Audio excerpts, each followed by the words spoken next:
So ayan, dito naman tayo sa ating example number 2. Kung mapapansin natin, yung given niya is decreasing naman, unlike dun sa nauna na increasing. Katulad nung kanina, kukuhain natin yung mga nasa formula, a sub 1, tapos yung nth term or number of terms sabay common difference. Ayan. A sub 1 natin, 81.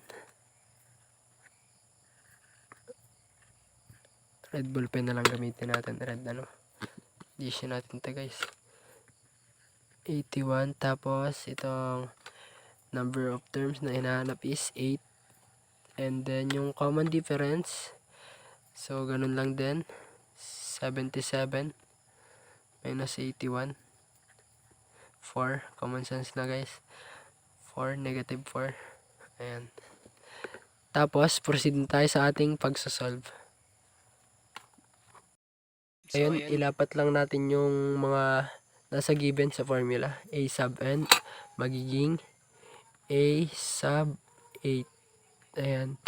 Tapos, equals to A sub 1, 81.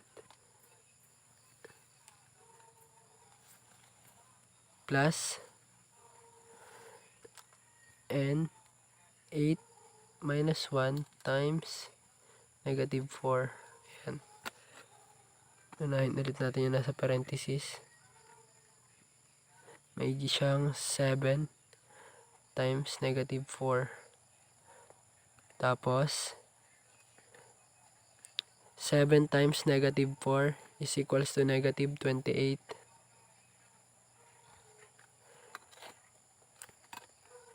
Ma-minus lang natin, subtract. So, 81.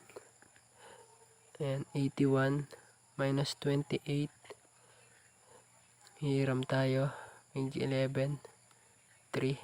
Sabay ito yung maging 7. Minus 2 is equals to 5.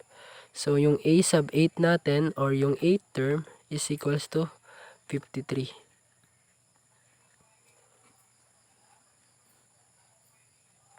Para sa ating checking, katulad ng kanina, i-add natin yung ating common difference sa kada number. So, meron na tayong 1, 2, 3, 4. 4 terms na. So, 5 to 8 ang ating hahanapin. So, 69 plus ating common difference, magiging subtraction since negative 4. 69 minus 4 is equals to 65. So, ayan ang ating 5th term. Minus 4, 61. So, ito yung ating 6th term.